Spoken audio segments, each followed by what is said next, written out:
Moscú ha advertido hace unas horas que los militares franceses se van a convertir en los blancos rusos próximos si pisan suelo ucraniano. Según la Cancillería rusa, esta, la llaman así, beligerancia del presidente francés Emmanuel Macron, no solamente es rechazada ya por muchos aliados de la Unión Europea, en esa parte la verdad que no se equivocan, sino que también, dice Rusia, rechazada por la OTAN. Sobre todo por la inmensa mayoría de los ciudadanos franceses que cada vez están mostrando más este descontento hacia las políticas de Macron. ¿Qué implica esto realmente? ¿Hasta dónde está dispuesto a llegar Macron en su política exterior contra Rusia? ¿Cuál es el riesgo real para los ciudadanos franceses y las tropas militares que próximamente podrían ya tener un enfrentamiento 1-1 Rusia contra Francia si pisan suelo ucraniano, y esta situación podría escalar fácilmente? Si los ciudadanos franceses de pronto aparecen en la zona del conflicto, por supuesto hablamos de militares, se van a convertir inevitablemente en el objetivo número 1 de las Fuerzas Armadas rusas. Esto lo confirmó María Zakharova, que es la portavoz del Ministerio de Asuntos Exteriores rusos, quien afirmó que París ya tiene pruebas de lo que implicaría este movimiento. La retórica del presidente francés Emmanuel Macron ha sido muy firme, pero esta postura parece hoy desafiar tanto a sus propios ciudadanos como por supuesto a sus propios aliados de la OTAN. Acuérdense lo que dijo Italia precisamente la semana pasada. Entonces, ¿por qué insiste tanto Macron en esta misma línea de acción de luchar 1-1 contra Rusia? Parece que no ve el momento de que esto suceda, y es evidente que los ciudadanos franceses sienten ya una incertidumbre estratégica que los convierte, en las mismas palabras de Zakharova, en rehenes de su propio gobierno. Y esta incertidumbre es palpable en Francia, donde la opinión pública está dividida sobre el rol del país en el conflicto ucraniano. De hecho, el enfoque de Macron ya ha generado muchísimas preocupaciones en varios segmentos de la población que hoy teme por las consecuencias de lo que podría ser una escalada que involucre directamente o que impacte en el territorio francés. Porque la mayoría de los franceses no apoyan la intervención militar directa en Ucrania. Pero parece que Macron tiene su propio compromiso y su propio sistema de defensa europeo. Esta creciente beligerancia de Macron en la política exterior francesa va a tener un costo muy grande para el mundo entero, no nada más para él, porque mientras que el gobierno sigue su administración destinando más y más recursos a la guerra, muchos ciudadanos en Francia sienten los impactos en sus hogares. El costo de vida en Francia se está disparando, hay un aumento de hasta el 15% en los precios de energía en los hogares franceses, y según cifras de la propia Comisión Europea, ha corroborado que el impacto en el costo de vida de las familias francesas es mayor. Ahora los hogares se enfrentan con más dificultades para pagar las facturas, y esto solamente se está agravando, claro, por el aumento del costo de bienes y servicios, por las protestas del costo de vida, por la falta de transparencia gubernamental francesa que se vuelve cada vez más frecuente, especialmente en París. También en Lyon y en Marsella se han reportado protestas cada vez más grandes en este aspecto. Fíjense que la portavoz rusa hace unas horas dijo algo que vale la pena analizar. Dijo que ya no le sorprende la manipulación oficial de París del viejo mito de una especie de amenaza rusa para Francia y el resto de Europa, ni el deseo de justificar, dijo, un gasto multimillonario en la guerra híbrida de Occidente entre Rusia y Ucrania. Esta narrativa de una amenaza rusa evidentemente es lo que continúa alimentando la maquinaria de guerra. Tenemos que prepararnos para una guerra inminente contra Rusia. La cuestión es ¿a qué costo y quién lo va a pagar? Porque hay varios informes que están mostrando cómo, por ejemplo, Macron reiteró también esto en una entrevista sobre la posibilidad de permitir ya la entrada de tropas occidentales en Ucrania, comenzando con las francesas, que irían incluso en camino. Por eso la respuesta del Kremlin fue tan tajante. Incluso también la respuesta de otros países miembros de la OTAN. Italia, por ejemplo, recuerden que dijo un alto funcionario italiano que ningún soldado iba a morir en nombre de Macron, que es el que parece estar forzando este conflicto frente a frente. Pero Macron sí tiene su propia dinámica, no es solamente un discurso al aire. Lo preocupante es que parece que lleva la chequera por delante. Fíjense, el gasto de Francia en operaciones militares tuvo un incremento muy importante en los últimos años. En el 2021, el presupuesto de defensa de Francia pasó de más de 50,000 millones de euros con un aumento del 4.5% si lo comparamos con el año anterior. Con todos estos recursos, Francia pues hoy busca proyectar su poder no solamente en Europa, sino también en conflictos globales. Y este aumento está muy de la mano con lo que parece ser la estrategia de Macron de mantener una influencia muy decisiva en la seguridad europea y también, por supuesto, pues en el Medio Oriente, a través de alianzas estratégicas con otros países claves de la OTAN. Pues Francia ha mantenido siempre una presencia militar notable, o había, ¿verdad?, en África, en la región del Sahel y en el sudeste asiático hasta que llegó Rusia y ya les contamos cómo terminó esa historia. Desde entonces hemos visto a otro Macron y desde entonces la política exterior francesa se está enfrentando a un descontento cada vez más grande, no solamente en África, también en su propio territorio. Fíjense, ¿apoyan los franceses a Macron? Este dato es importante porque varias encuestas muestran que un 72% de los ciudadanos franceses están en contra de una intervención militar en Ucrania. 72%. Es un rechazo total, prácticamente, en la retórica militar de Macron y las preocupaciones reales de los ciudadanos que están más preocupados en el recibo de la luz, en la factura del gas, en poner comida en la mesa. Y ahora con esta inseguridad económica, con los altísimos precios de la energía en Francia, con una inflación creciente, que son los factores que realmente le preocupan a la gente, mientras que la administración de Macron canaliza miles de millones de dólares en armamento y en despliegue militar, en un discurso que ni siquiera Biden tiene. Porque no está en la agenda, por lo menos no en la pública de Biden en estos momentos, enviar tropas estadounidenses a suelo ucraniano. Lo está en el discurso y en la agenda de Macron. Y cada vez es más insistente en esto mientras persisten sus terribles problemas de desempleo, de crisis. Y Francia ha sido tradicionalmente pues un país muy orgulloso de su influencia internacional, pero la postura actual que estamos viendo en Macron sí que no tiene ningún precedente. Después, sobre todo de la pandemia, se quedaron muchas cicatrices abiertas en Francia. La población está ansiosa por ver que el gobierno se centre más en temas que importan. Hubo muchas protestas de sindicatos, de los sectores obreros. No hubo protestas en gasto militar. Lo que hubo es protesta para mejorar la calidad de vida de los franceses. Y lo que obtienen como respuesta, pues son 50,000 millones de euros destinados en el 2021 al gasto militar. Más ahora un incremento del 4.5%, hablamos de cifras estratosféricas que no corresponden a la necesidad de lo que el pueblo francés pide, ni tampoco, hay que decirlo, corresponde a la agenda de la OTAN, que cada vez parece que le está tratando de echar un poco de tierra a las llamas que Macron prende, porque es un asunto que ya se les está saliendo de control. La política exterior de Macron ha sido muy criticada también por la OTAN por ser poco clara, porque tiene esta, como lo han llamado, incertidumbre estratégica, que no sabemos cuáles son sus decisiones militares, en base a qué las toma, en base a qué plantea poner sus 300 ojivas nucleares contra 6,700 ojivas nucleares de Rusia. No tiene simplemente lógica. Así fuera una, no tendría lógica. Pero viendo estas cantidades, peor. No hay una postura que atienda a todas las protestas de Lyon, de Marsella, de París, pero lo que sí hay es este incremento, por cierto, ignorando la voz de la gente, una vez más, Alba, en lo que se ve que es una postura de un incremento del gasto militar cada vez más incierto y en lo que muchos señalan como una guerra inminente ya en los próximos días. Esperemos que no sea así, pero parece que Macron tiene su propia agenda que va a terminar en una confrontación directa entre Francia y Rusia. Pero como va a ser en suelo ucraniano, evidentemente el Kremlin está esperando la oportunidad de tener ahí a los soldados franceses y los va a utilizar como un ejemplo para el resto de los países occidentales de que no se metan.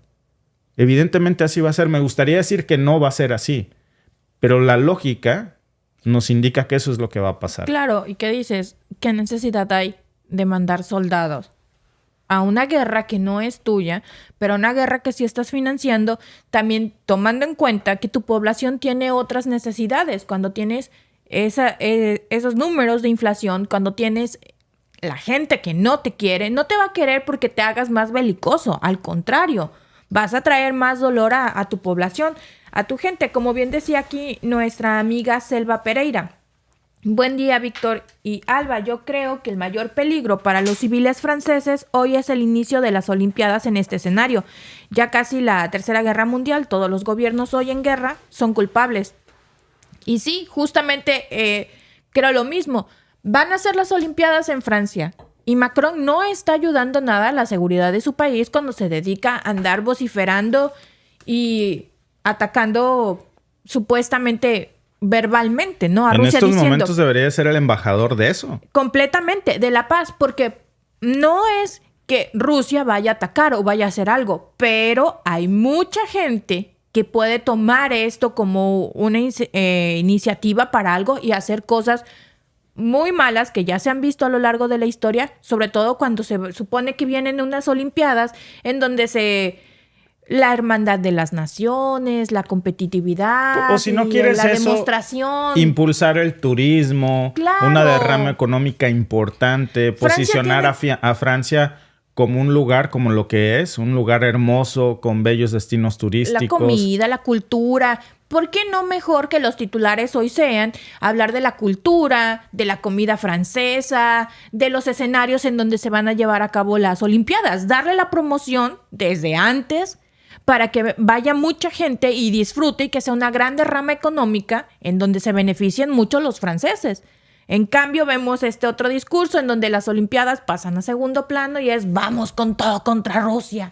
Y encima, Alba, parece que esta provocación, porque así lo ven, miren, de lado y lado cómo lo perciben, ¿no? Francia lo percibe como un deber. Bueno, Macron más bien, el 72% de los franceses no. Rusia lo percibe como una provocación, pero no nada más es Rusia, también es Bielorrusia. Y están tratando de, bueno, pues vamos por el más débil, pensando que ese es Bielorrusia y no necesariamente. Ya hay, por supuesto, reacciones ahí. Французы будут защищать Украину. Слушайте, смех. Это все разговоры. Те французы туда не полезут, и никто там защищать их не будет. Они нас пытаются с Путиным так это запугать, а то, что Беларусь вступит в войну и прочее, это из той оперы, что мы с Путиным завтра хотим захватить землю. Вот для начала Польшу. Это правда, это чушь, как он вчера сказал, это ложь полная. Мы никогда даже не обсуждали этот вопрос. Поэтому мы им советуем, ребята, не делайте это. Все у него побрали, это 15 километров от нашей границы в Польше. И шли американские батальоны тактические группы. И в Литву. Там же нету своих, немцы уже разместились. Мы вынуждены были развернуть свои части, то же самое, батальоны тактические группы, и занять подготовленные места для обороны. И станем сейчас лопнуть, чтобы вы знали, что это. Поэтому самое простое сегодня начать с Беларуси войны против Украины. Sí, es la lógica que parece. Bueno, por eso vimos ya las acusaciones, Alba, de supuestos ataques con drones hacia Bielorrusia, sí, proveniente de países miembros de la OTAN, porque entonces, bueno, si no vamos a empezar una guerra directa contra Rusia, la lógica es empecémoslo contra Bielorrusia y así le abremos dos frentes en dos guerras proxies y se va a tener que dividir el ejército ruso mientras nosotros... Muy convenientemente. Sí, mientras está dividido en estas dos guerras proxies, preparamos la antesala para una guerra final. Ni Dios quiera que esto suceda, Alba, porque entonces este sería el principio de un gran enfrentamiento que no terminaría nada bien, porque no han sido prósperos los esfuerzos, siendo sinceros, de aislar a Rusia, de dejarlos sin aliados en el escenario internacional. China sigue muy de la mano con Rusia. Ahora se ha acercado más a otros países como Irán, Corea del Norte, el mundo árabe. Y esto implicaría, por supuesto, el conflicto de, sí, una alianza como la OTAN, muy grande, contra otra alianza que no tiene un nombre, pero que evidentemente ahí está. Ya le llaman la triada del mal. Sí, el eje del mal. El eje del mal, sí, es cierto, el eje del mal. Sí, porque ya son 4, ahora son los jinetes del apocalipsis. Pues ya no podríamos decir si son 4, seguramente son muchos más que eso. Y ahí tendría que intervenir también de alguna u otra manera, tomar posturas el mundo árabe, países muy poderosos e importantes, por ejemplo, Arabia Saudita, Qatar. Esto no va a terminar bien, pero parece que por ahí va este escenario, por lo menos por el momento. Por cierto, tenemos nuestra encuesta del día, que es importante conocer su opinión. ¿La postura de Macron frente a Rusia es beneficiosa para los ciudadanos franceses? Bueno, la opción A es sí, es beneficiosa, fortalece la posición internacional de Francia. La opción B es no, pone en riesgo la seguridad y bienestar de los franceses. O C, hay aspectos positivos y negativos. Los invitamos a participar en la encuesta del día. Mientras piensan en cuál va a ser, por supuesto, su opinión, déjenme decirles que Ucrania ya estrenó los temidos misiles ATACMS que le mandó Washington, estos joyas de la corona, pero no lo estrenó contra un objetivo ruso, sino contra su propio suelo ucraniano. ¿Por qué? Bueno, de eso vamos a hablar ahora.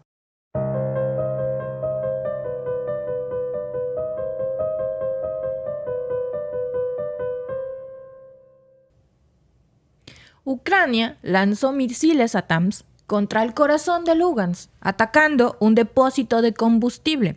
El ataque desató un gran incendio que dejó al menos a 5 trabajadores heridos y hospitalizados, además de dañar un gasoducto de alta presión y dejar sin electricidad a parte de la zona. El jefe de la región, Leonid Pasetnik, señaló que estos misiles presuntamente estadounidenses arrasaron la infraestructura esencial en esta región anexionada por Rusia. En marzo, Joe Biden decidió en secreto enviar estos misiles ATACMS a Ucrania. ¿Por qué este envío fue tan significativo? Porque estas armas tienen un alcance de hasta 300 kilómetros, cubriendo una distancia mayor que cualquier otro sistema previamente suministrado por Estados Unidos a Kiev. Es decir, Ucrania ahora puede atacar objetivos estratégicos en regiones rusas ocupadas que antes estaban fuera de su alcance. Biden cedió finalmente ante la presión de Kiev, que había solicitado repetidamente estos misiles, argumentando la necesidad de equilibrar el campo de batalla y de disuadir a las fuerzas rusas de seguir avanzando. Jake Sullivan, que es el asesor de seguridad nacional de la Casa Blanca, reveló que esta decisión fue tomada con cautela, debido a las posibles consecuencias que esto podría acarrear. Pero al final, el gobierno estadounidense optó por ejecutar la entrega, reflejando un cambio importante en la estrategia del apoyo militar. Hasta ese momento, Estados Unidos había limitado la entrega de armas a Ucrania a versiones menos avanzadas de los ATACMS, capaces de alcanzar objetivos hasta 160 kilómetros de distancia, y esta restricción era en parte para evitar una escalada directa con Rusia, con un temor constante que ha influido en la toma de decisiones de Washington durante todo el conflicto. El salto a los misiles de mayor alcance se traduce en un apoyo más decisivo a la ofensiva ucraniana, permitiéndoles llegar a instalaciones críticas y depósitos más alejados del frente de batalla. El suministro de los ATACMS responde también a la cambiante naturaleza del conflicto. A medida que las líneas del frente se mueven y se tornan más estáticas en algunos sectores, Ucrania va buscando tácticas asimétricas para desestabilizar las operaciones logísticas rusas.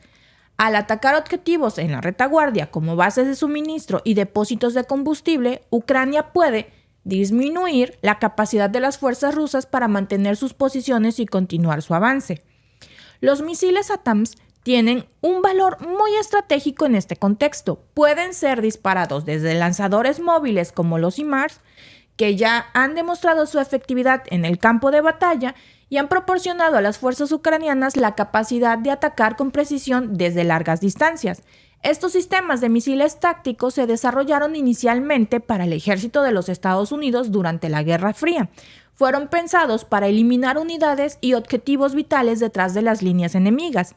Su uso en el conflicto actual podría marcar un punto de inflexión en la forma en la que Ucrania dirige su estrategia ofensiva. Alcanzar objetivos a una distancia de hasta 300 kilómetros no solo implica que Ucrania podría golpear instalaciones estratégicas más allá del frente de batalla, sino que también extiende el alcance de su respuesta en caso de una escalada del conflicto. La movilización y el despliegue de estos misiles depende del uso de los sistemas HIMARS, un punto clave para la capacidad ofensiva ucraniana. Sin embargo, este tipo de armamento también requiere un entrenamiento significativo para ser usado de forma efectiva, lo que supone un desafío logístico. Las fuerzas ucranianas necesitan coordinarse para evitar que sus misiles queden expuestos a los ataques aéreos rusos, un riesgo que ha aumentado a medida que Moscú refuerza su defensa antiaérea. El Kremlin, por su parte, pues minimiza la amenaza, afirmando que estos misiles no van a cambiar el curso de la guerra y que Rusia logrará sus objetivos. Sin embargo, los efectos inmediatos de los ataques en Lugansk cuentan una historia diferente. La República Popular anexada se enfrenta ahora en la realidad de un conflicto que ha cruzado fronteras y ha dejado vulnerables incluso a sus infraestructuras estratégicas. ¿Pero por qué es importante este ataque? Porque marca un cambio significativo en la dinámica del conflicto, demostrando que Ucrania ahora tiene la capacidad de golpear objetivos críticos en zonas controladas por Rusia, más allá de las líneas del frente. Además, plantea preguntas preocupantes sobre el grado de apoyo militar que Estados Unidos y otros aliados están dispuestos a ofrecerle a Ucrania y cómo esta ayuda podría influir en el curso de la guerra. La urgencia en el uso de estos misiles no debe ser subestimada.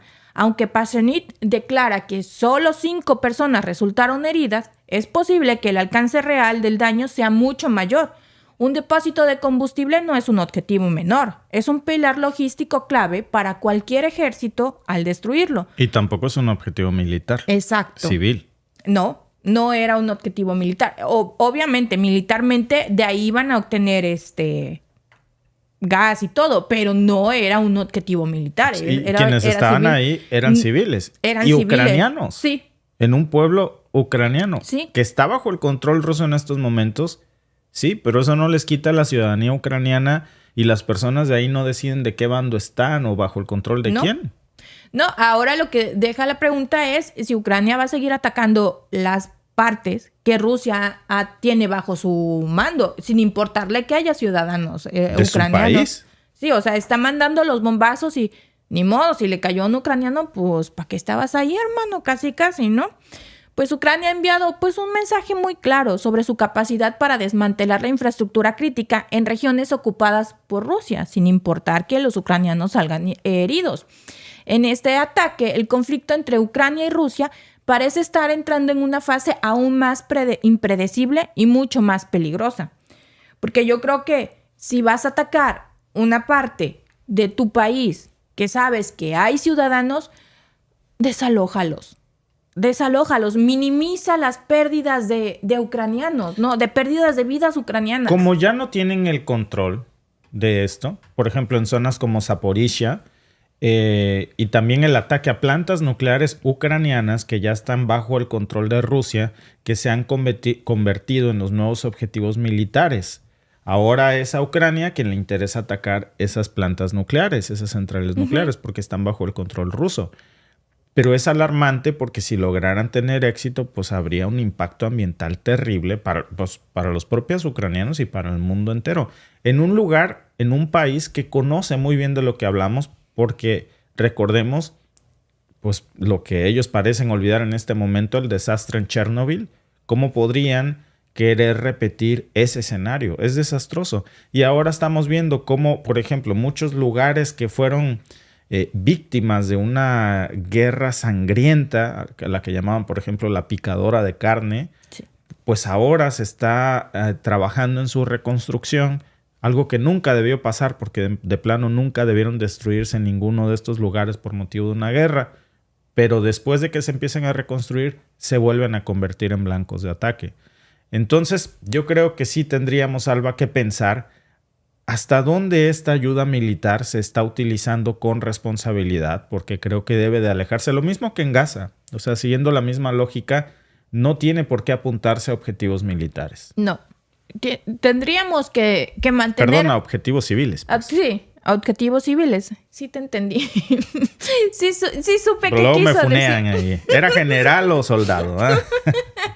No, pero sí, o sea, aquí realmente lo triste, ya sabemos que en una guerra pues siempre se están atacando y que hay destrucción de infraestructuras y todo eso, ya lo sabemos, eso es parte de la desgracia que deja la guerra y del dolor. Pero lo que siempre voy a reprochar es la pérdida de vidas inocentes. En este caso, dicen que solo son heridos, pero ¿qué necesidad había? Estaban trabajando. El lugar que atacó Ucrania con este bombazo no era un objetivo militar. Había personas civiles, no militares trabajando. Eso es lo triste. De igual manera es reprochable si Rusia manda un bombazo a un edificio de familias. Las familias no tienen la culpa de las decisiones que está tomando el gobierno. Y al final del día son víctimas de todo esto. Son víctimas que no tienen nada que ver en esto. Decían por aquí que estábamos festejando, que estamos muy mexicanos. Pues la vida, el La vida, amor. No, nada en especial, ¿no? Oh, pues nuestro amor es especial. No, sí, ¿Qué pasó? eso sí. Pero me refiero a festejo mexicano. No, pues no. No. No, nada, amigo, nada más. Bueno, yo sí quiero decir que estoy estrenando. ¿Verdad? Claro. Un hermoso vestido huipil, que me hicieron en Oaxaca. Está todo bordado, es largo. Miren, muestro un poco de la enagua. Tiene flores. Ay, no se alcanzan. Aquí están, miren. Ya está enseñando las enaguas, licenciada. Pues son largas. Son largas. No, es un vestido largo. Está todo bordado de la parte de enfrente y de la parte de atrás. Completamente, es un vestido completamente hecho a mano por las artesanas oaxaqueñas. Lo compré en la página María Usila Artesanía. Son artesanas oaxaqueñas. Así que si ustedes quieren comprar, la encontré en Instagram. Ustedes la pueden contactar y hacer envíos a todo el Aclarando mundo. que no es un sponsor. Nosotros somos enemigos Jamás. de gorrearle a la gente algo diciendo, soy influencer, tengo tan... No, además hay que valorar el trabajo de la gente. Cuando vamos a Liverpool, por ejemplo, en México, no andamos diciendo cuánto es lo menos. Cuando vayamos con nuestros artesanos mexicanos que viven de eso, que es su empleo, Claro. que además lleva muchísimo trabajo y es un arte, pues no se vale regatear. Claro, sobre todo el vestido es sobrepedido, lo realizan a tus medidas y tardan por lo menos un mes en realizarlo. Y en nuestra encuesta del día por YouTube que dice... Bueno, pero déjame Alba, corregir aquí porque últimamente... Esta es la encuesta del día, ponerle los resultados aquí en la encuesta del día. Pues ya casi se acercan las elecciones en México y vamos a ver también cómo resulta esto. Dice Xóchitl Gálvez que va a ganar, que va arriba en las encuestas. ¿Tú crees? Bueno, es que soñar no cuesta nada. Sí. Hay algo en México que conocemos muy bien. Se llaman encuestas cuchareadas. Es cuando cucharean la encuesta, ¿no? Cuando le meten mano, cuando inflan los números a favor y conveniencia. Cuando pasa, muchas de las encuestas efectivamente están cuchareadas, están infladas o como ustedes les quieran llamar. ¿Y qué hacen?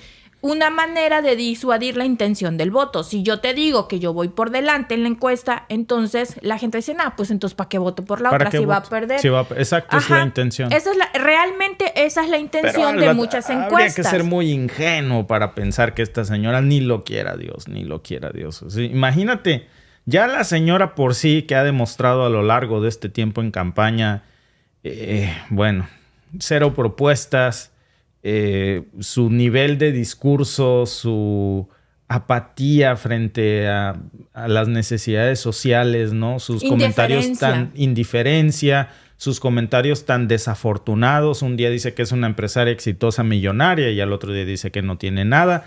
Y ahora imagínate eso de secretario de gobierno Alito Moreno y de economía ahí a Marco Cortés. Y no, ni lo quiera Dios. No, y eso que no se han filtrado los documentos, ¿verdad? Cómo se estaban repartiendo en un estado las diputaciones y todo lo demás. Imagínense cómo estará el botín de la presidencia si llegase a ganar Xóchitl Pues Gálvez. claro, porque ya hubo un antecedente de cómo es que funcionan esas coaliciones, que yo no estoy de acuerdo con esas coaliciones porque son agua y aceite. O sea...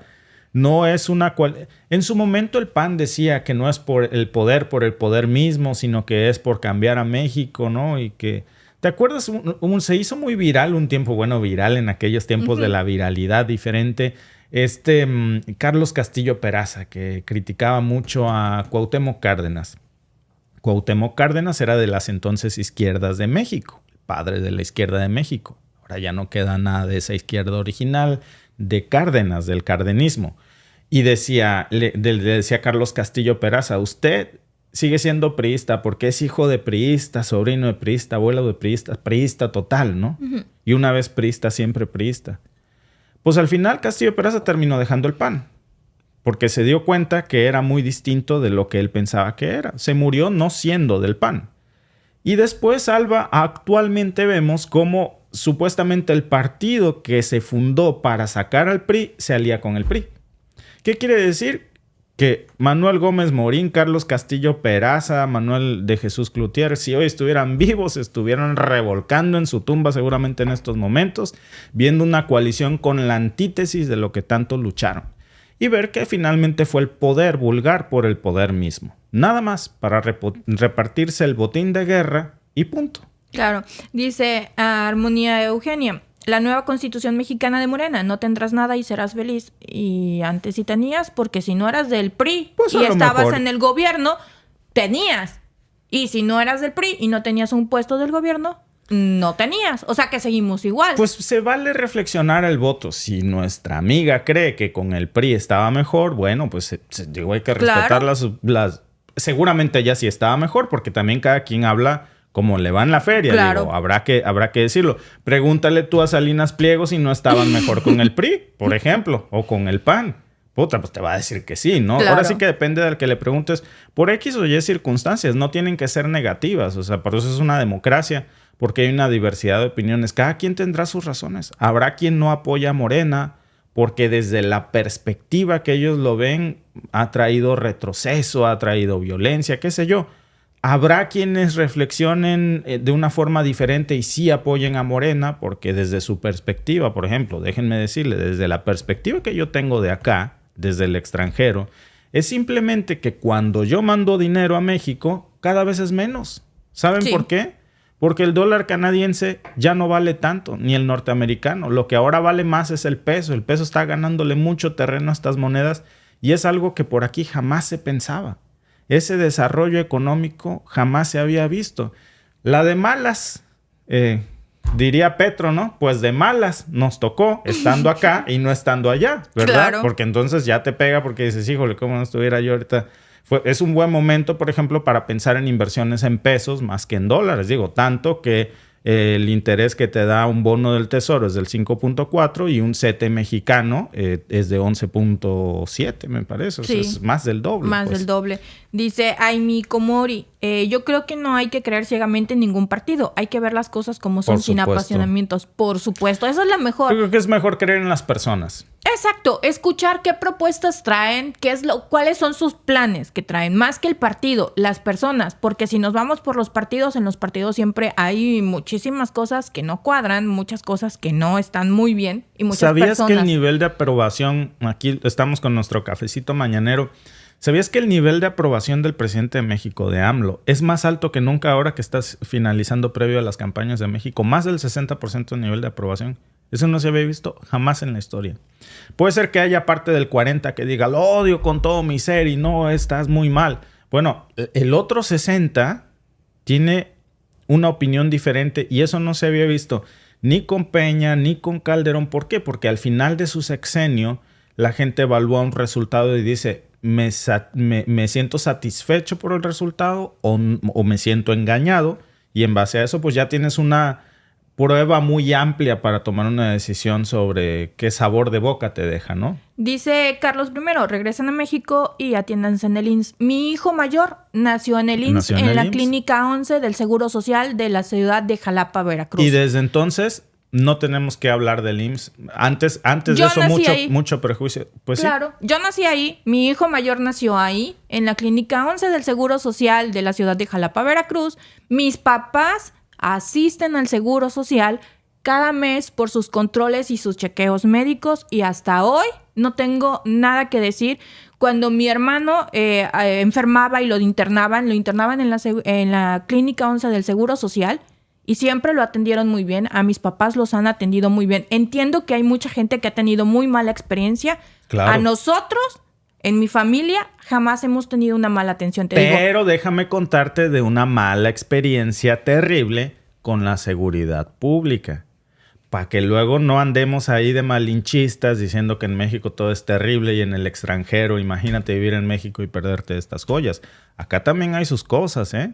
Acá hay cosas buenísimas en Canadá. La seguridad, envidiable, por supuesto. La economía, la gente, la cultura. Es un país hermoso, pero nosotros estuvimos esperando por una consulta médica para nuestra hija con un especialista casi 2 años. 2 años para que nos atendiera un pediatra.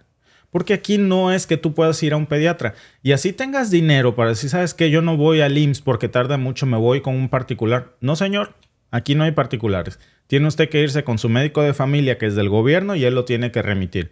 Oye, pero es que eso tarda hasta 2 años, pues le toca esperar.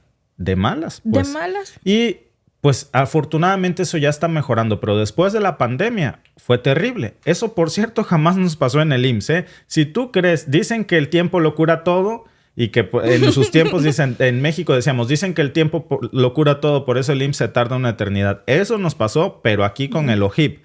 El IMSS de Ontario, Canadá, se llama OHIP.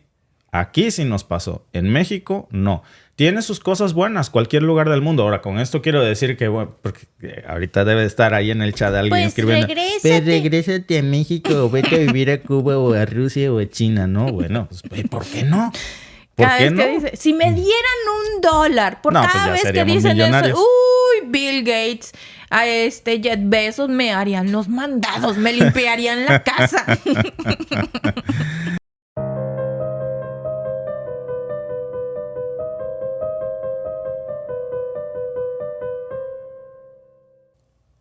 La OTAN ha activado la alerta roja de sus protocolos de seguridad después de descubrir un plan nuclear de un aliado ruso. Hablamos nada más y nada menos que de Bielorrusia, quien ha comenzado una inspección sorpresa de las fuerzas nucleares tácticas que se encuentran en su territorio, y esto por órdenes precisamente del presidente Alexander Lukashenko, que es un amigo muy cercano del presidente de Rusia. Todo esto ocurre, por cierto, apenas un día después de que Putin ordenara a las Fuerzas Armadas rusas llevar a cabo maniobras con armas nucleares tácticas en el sur de Rusia. De eso hablábamos precisamente ayer por la mañana, en lo que consideraba amenazas de la OTAN. Y aquí hay varias preguntas que ahora están surgiendo en el escenario geopolítico. ¿Hasta dónde va a llegar la OTAN en esta escalada nuclear? Y Rusia también. ¿Qué amenazas están percibiendo de ambos bandos que ahora también están involucrando a Bielorrusia?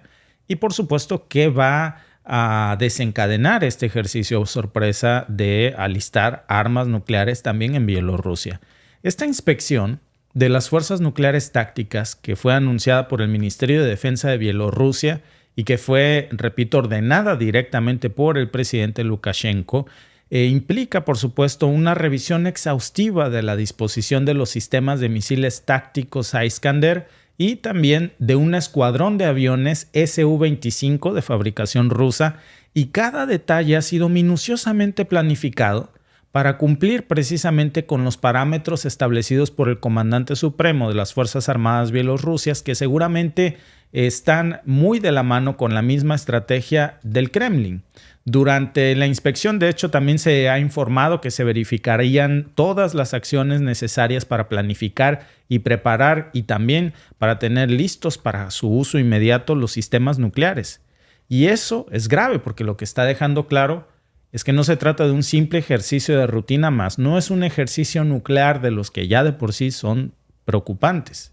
Estamos hablando de que ahora en Bielorrusia también misiles Iskander, que son uno de los sistemas más avanzados que tiene Rusia y también más avanzados del mundo, que tienen un alcance de alrededor de 500 kilómetros, armados con ojivas nucleares, que son capaces de transportar precisamente ojivas de alta potencia.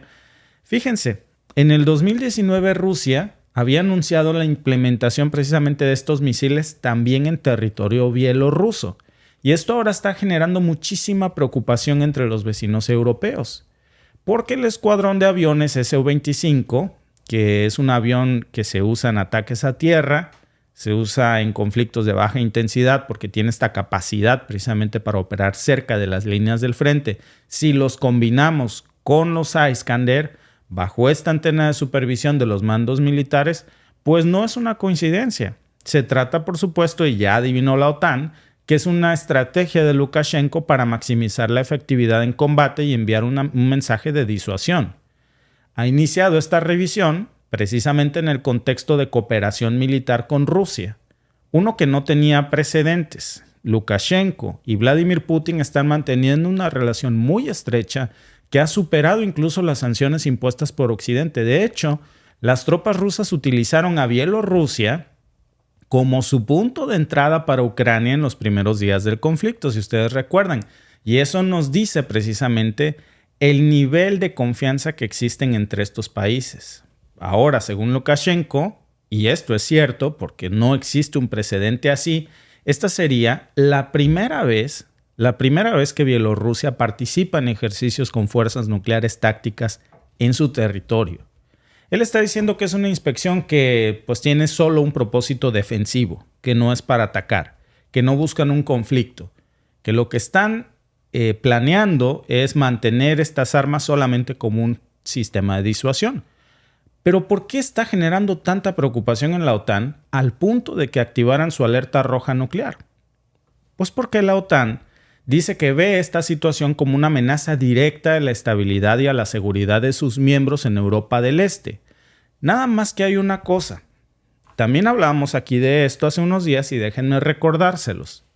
¿Se acuerdan que platicábamos acerca del programa nuclear que tiene ahora la OTAN, que ha revivido, que se llama Nuclear Sharing? O sea, compartir armas nucleares de la OTAN en países no nuclearizados como Polonia. Déjenme preguntarles algo. ¿No es lo mismo? Porque de todas formas estamos hablando de almacenar armas nucleares estadounidenses, de países miembros de la OTAN, de Francia, precisamente hoy por la mañana, y ayer estábamos hablando de esto, Macron diciendo que las armas nucleares, las ojivas nucleares de Francia están a disposición de otros países de la OTAN para que se ubiquen estratégicamente apuntando a Rusia, incluso países que no tienen armas nucleares, y nadie dice nada. Estamos viendo este movimiento de Bielorrusia y el mundo se alarma, al menos el mundo occidental. Déjenme aclarar algo y ser firme en esto. Lo ideal es que ningún país hiciera todavía más despliegue de sus armas nucleares en países donde no tienen. Pero esta regla es parejo. Tendría que ser igual tanto para Occidente como para Rusia. Y ahora pues estamos viendo cómo en el caso de la OTAN, de este programa Nuclear Sharing, que se trata de las bombas nucleares estadounidenses que ahora estarían desplegadas en otros países, no nada más en Estados Unidos. De hecho, bajo este programa, Washington ha desplegado parte de su arsenal nuclear, ya sea de su triada nuclear, por cielo, por aire o por tierra, en Alemania, en Italia. Tiene también repartidas sus armas nucleares en Bélgica, en Países Bajos, en Turquía. Ahora quiere hacerlo en Polonia, que ha mostrado, por supuesto, una nueva disposición de unirse también, de entrarle a la vaquita nuclear.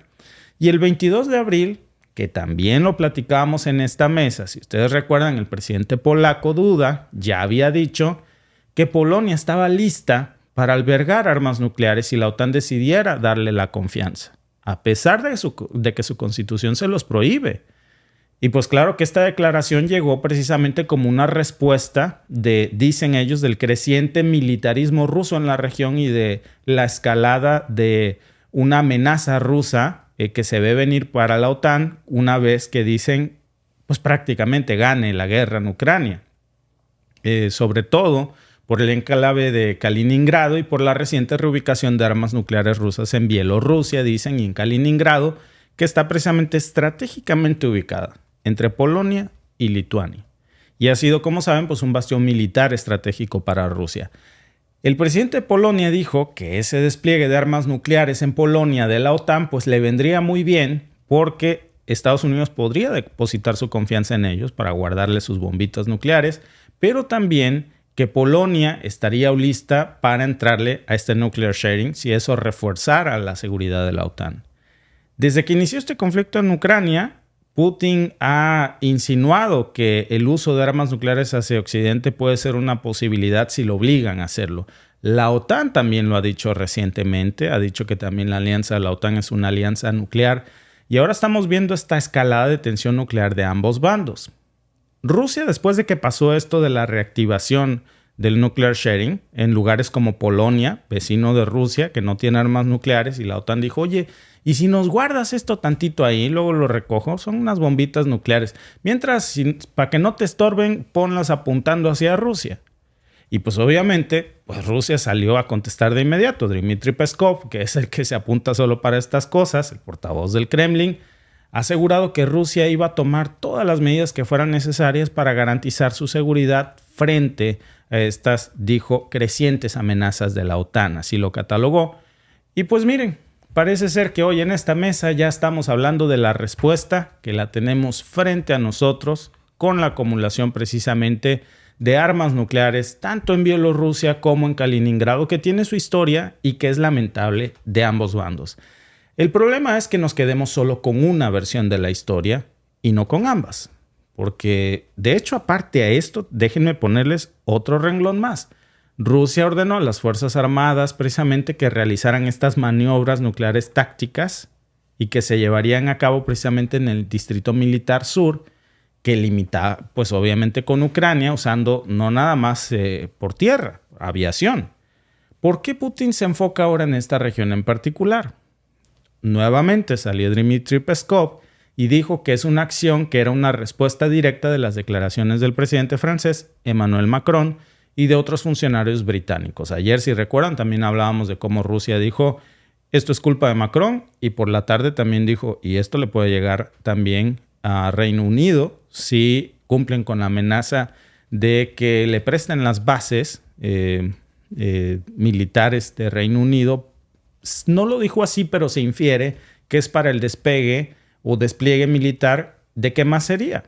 Pues seguramente de los F-16, porque Ucrania no tiene pistas para poder operarlos.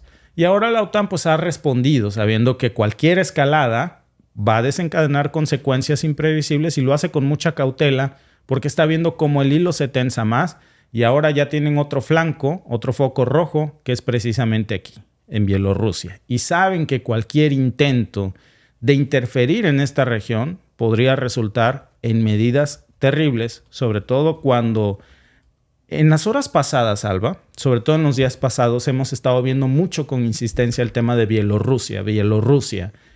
Incluso hubo un ataque de países miembros de la OTAN a Bielorrusia. Que luego salieron a negarlo. Y ahora Lukashenko saca la vieja confiable al estilo Kim Jong-un. Miren lo que tengo. Iskanders con ojivas nucleares. Ustedes saben si me sigan aventando drones. Porque Lukashenko mencionó directamente a Lituania. Dijo que ellos le habían mandado drones. Ellos enseguida salieron a decir que no era cierto, que no sé qué. Y entonces empezó a prepararse y hoy nos muestra todo el arsenal que tiene. Como diciendo, si ustedes siguen jugando con los drones, pues yo también tengo cosas que mandar y no necesariamente son drones. Es algo terrible, porque ahora estamos viendo una escalada mayor. Bielorrusia, aunque ha sido compadre, amigo y aliado de Rusia desde hace mucho tiempo, se había mantenido al margen, no había atacado, había estado como muy tranquilo. Dejaba que Rusia usara su terreno, pero... Exacto. Porque son socios, así como Lituania, Polonia y todos los demás han dejado que la OTAN, porque son miembros de la OTAN, utilicen su terreno, que ahí llegue armamento para Ucrania, porque pues que apoyan a Ucrania, ¿no? Es lo que ha hecho Bielorrusia. Que es terrible que se haga este despliegue de armas nucleares, por supuesto, como es terrible también el nuclear sharing, de tanto de Occidente como del otro lado del mundo. O sea, el nuclear sharing no es algo bonito para ninguno, porque al final del día lo que ponen es que en donde no había armas nucleares las ponen para asegurarse que ahora sí, como diríamos en México, que nos cargue el payaso todos juntos. Sí, literalmente. Por cierto, mira, Alba, tenemos la encuesta del día. Le venimos vendiendo la encuesta del día, que es gratis, es gratis. Está en YouTube. Si nos están viendo desde YouTube pueden votar. Su voto es importante. ¿Es justificable que Bielorrusia posea armas nucleares rusas? La opción número 1 es sí, la OTAN está haciendo lo mismo. La opción B es no, esto es una provocación rusa. O la opción C, solo si está regulado internacionalmente. Voten por esta opción. Yo creo evidentemente, Alba, que la mejor opción pues sería que nadie desplegara armas nucleares. Es más, que hubiera, como era el plan original, una desnuclearización paulatina, que cada vez estuvieran destruyendo más de las muchísimas ojivas nucleares que andan en el mundo. Pero algunos compraron eso de la desnuclearización. Pregúntenle a Ucrania. Por eso estaba tan ofendido un alto mando ucraniano cuando Estados Unidos le sugirió que en vez de regalarle el dinero, era un préstamo. Y dijeron, nosotros accedimos a dar las armas nucleares que teníamos después de que se disolvió la URSS y ahora no sales con esto, pues ¿qué pasó? Claro, Se confiaron. claro. A lo Ok, mejor que otro gallo le cantara a Ucrania en estos momentos. Y así cayeron muchos. Con el miren, está mal porque lo ideal hubiera sido que todo el mundo hubiera entrado a la desnuclearización, pero lo que muchas potencias hicieron es, oye, ¿y si desnuclearizamos el mundo? Pues ahora, le entro. Empiézale, ahorita yo te alcanzo. Adelántate. Oye, yo ya acabé con mis armas y tú, Estados Unidos, híjole, no he firmado esa madre, ¿va? La semana que viene ahí voy. Nunca llegó a firmar. No, jamás se firmó ese acuerdo de desnuclearización en el mundo. No, lo Rusia firmaron algunos países. Lo firmó y ahora dijo, pues ¿sabes qué? Después de tantos años, ahora ya no. Y ya se echó para atrás. Ya el mundo ya está en una cosa de... No, y luego empezaron a criticar a Corea del Norte porque fue el primero que dijo, pues no. Entonces, ay no, pero Corea del Norte está malo. Y Estados Unidos, que también nunca lo hizo. Dices, igual de malo es de un país como del otro. O sea, lo ideal hubiera sido que todos firmaran y que todos se atuvieran a que sí, dijimos, lo propusimos, pues hay que hacer caso, ¿no? Pero aventaron a unos firmaron, luego, es que fíjate que... Eso luego nunca llegó. Es la fecha en que no ha llegado. Sí, no, es que tengo mucha prisa. Vayan ustedes y chéquense si, por ejemplo, Rusia sigue en ese acuerdo. Ya se salió. Y fue un escandalazo. Pregúntenme si desde aquella vez Washington ha ido a la ONU a ratificar eso. Es la hora que no llega. Ni llegará. O sea, las principales potencias paisanearon a los países pequeños como Ucrania para que entregaran sus armas nucleares y se las quedaron ellos. En fin, así las cosas, amigos. Pero miren, este es apenas el primer tema porque lamentablemente esto va escalando.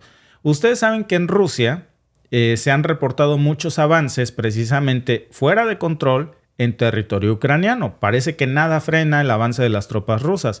¿Saben qué acaba de hacer la Unión Europea? Hace unas horas apenas, fresquecito, 3 horas cuando mucho, acaba de aprobar, esto ya lo habíamos visto en Washington con una cantidad menor, todos los activos rusos congelados, que eran más de 300,000 millones. Imagínense que Washington estaba, como decimos en México, pariendo chayotes para aprobar 61,000 millones de ayuda a Ucrania. Y la Unión Europea le acaba de quitar así 300,000 millones a Rusia en activos congelados y dijeron, vamos a dárselos a Ucrania.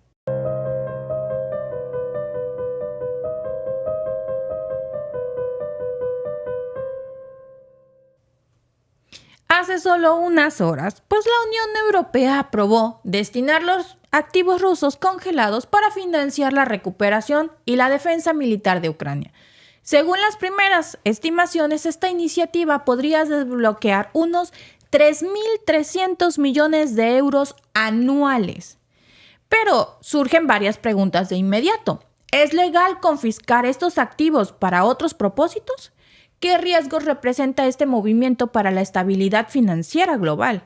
¿Qué mensaje envía este precedente a otros países? Y finalmente, ¿qué hará Rusia en respuesta a esta medida? Pues la Unión Europea ha congelado alrededor de 200,000 millones de euros en activos pertenecientes a los bancos centrales rusos en su territorio como parte de las sanciones impuestas a Moscú tras el conflicto en Ucrania que inició en febrero del año 2022. Bueno, pues la presidencia belga del Consejo de la Unión Europea ha anunciado que los embajadores han llegado a un principio de acuerdo sobre el uso de estos fondos para la recuperación y la defensa de Ucrania. El 90% de los intereses generados se va a destinar al Fondo Europeo para la Paz, que financiará pues la compra de armamento para Kiev, mientras que el 10% restante irá al Fondo Ucrania de la Unión Europea. ¿Es una medida justificada? Bueno, pues la presidenta de la Comisión Europea, Ursula von der Leyen, ha afirmado que no podría haber un uso más simbólico y más adecuado para este dinero que hacer de Ucrania y Europa lugares más seguros para vivir con dinero robado. Sin embargo, ¿podemos considerar esto una simple congelación de activos o se trata de un robo? ¿En qué momento pasamos de la retención de activos como medida de presión a la disposición total de ellos para el beneficio de un tercero? La distinción es fundamental. Congelar activos implica inmovilizar los fondos con la esperanza de que dicha presión pues lleve al infractor a modificar su comportamiento. Robar esos activos, por otro lado, significa tomar el control de bienes ajenos y usarlos sin permiso para un propósito específico. En este caso, la Unión Europea ha pasado de la congelación a la apropiación, justificando la acción por la gravedad de la invasión rusa a Ucrania. Pero esto plantea una pregunta mayor. ¿Qué caja de Pandora se ha abierto aquí para el sistema financiero mundial? La medida crea un precedente peligrosísimo, porque hace que los activos de un país extranjero en manos de bancos internacionales pues sean vulnerables a la política exterior de un tercero. Un país sancionado por una potencia o una coalición podría encontrarse no solo con sus activos congelados, sino también confiscados y redistribuidos para beneficiar a sus adversarios.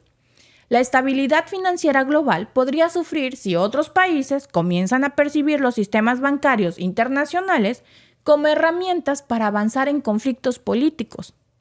Que no sería nada nuevo, ¿verdad?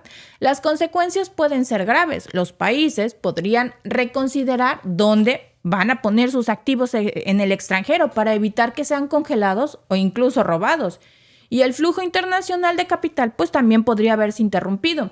En lugar de utilizar los sistemas bancarios internacionales como una forma de garantizar estabilidad económica y financiera, algunos países podrían comenzar a retirar sus fondos o buscar alternativas, socavando los mecanismos tradicionales que actualmente respaldan los mercados globales. El principio de acuerdo con el que han llegado los embajadores europeos también afecta la reputación de la Unión Europea en cuanto a respetar los derechos de propiedad privada, y el efecto sobre la percepción de la seguridad jurídica puede ser muy devastador.